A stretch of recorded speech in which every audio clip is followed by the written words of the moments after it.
Cornelius Anderson was recently arrested because he was sentenced to serve 13 years in prison more than a decade ago. However, he never reported to serve his sentence. The reason why is because no one told him where to report or when to report. Now, let's back up to 2000 when he was convicted of armed robbery. It turns out that he and some friends went into I believe it was a convenience store, and they attempted to rob, the assistant manager at a Burger King in the area. This is in 1999. So they had a BB gun, but that person that they were trying to rob had no idea. So as a result, they got caught, they got convicted of armed robbery, and he got sentenced specifically to 13 years. They never told him where to report, so he never reported to prison.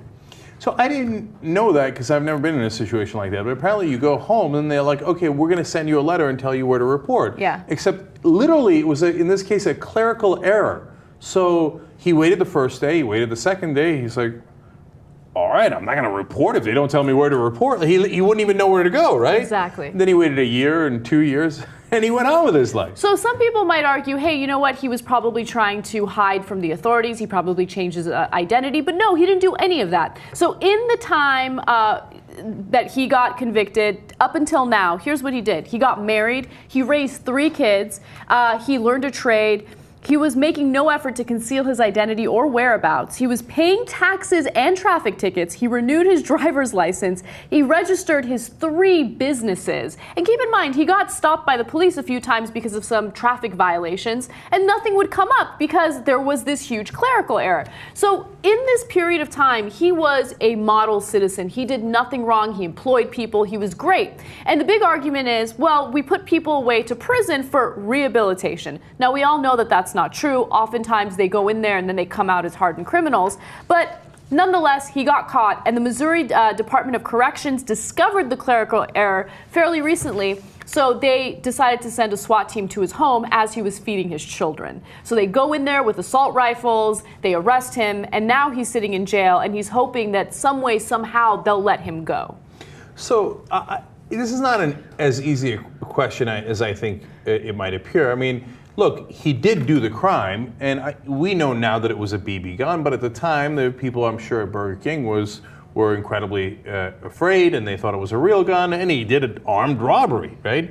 And so in America, we have heavy sentences. 13 years for armed robbery is probably around average.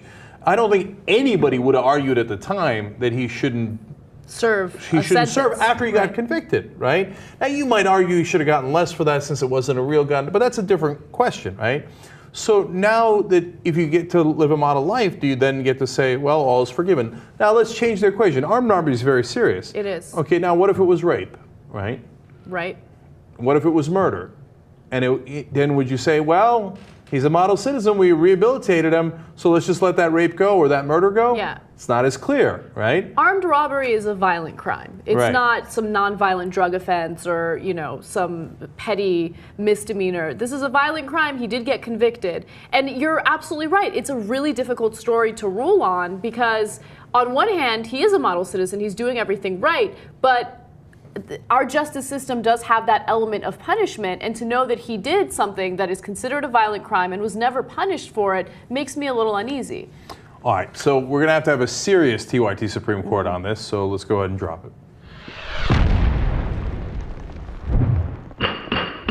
So I'm really torn on this one. Look, appears to be a really good guy, and obviously one of the reasons we lock people up is so they don't continue to do more crime, but he clearly didn't do more crime, so apparently that wasn't an issue. Obviously, Anna talked about rehabilitation. He appears rehabilitated from day one, realized what a stupid mistake that was, and didn't have a record before. So, I want to let him go, but the BB gun is what's making it, I guess, a little easier on us because you get the sense that they were being stupid as opposed to thinking that they might actually shoot and kill people.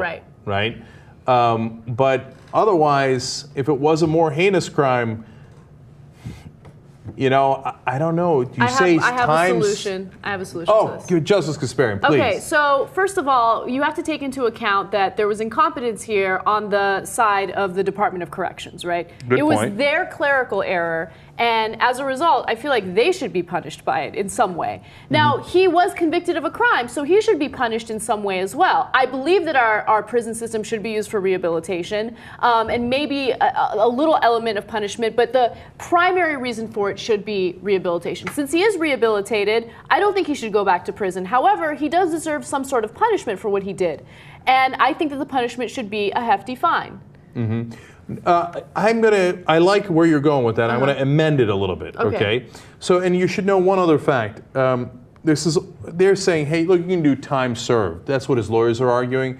But he didn't serve the time, so it's unlikely to work. But the only precedent is back in 1912 in Missouri. There was a similar case. The clerical errors back then were a little bit more understandable, right? But they set the guy free. And they said, okay, it was our bad. Like Anna said, it was their fault in the first place, so they let the convicted man go. My suggestion is 13 years probation going forward. And no fine? I don't really care about the 13 years fine. of probation seems excessive, though. Like, I mean, I know what you're saying, but look, he got out. He didn't serve any of the 13 years he was supposed to serve. And then, if our argument is that he's rehabilitated, great. Then he won't do anything wrong in the next 13 years. That's true. All right, fine. I would take the probation. Chief Justice, will you agree with me?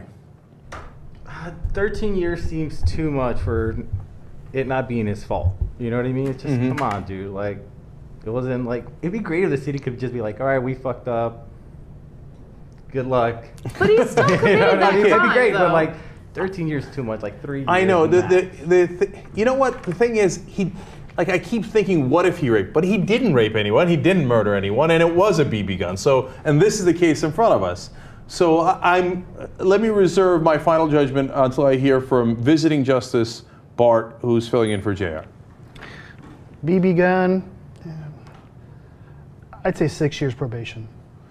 You know what? The visiting justice, quite just indeed. That's what I was going to do. Because of Jesus's points, I was going to knock it down to half of the time.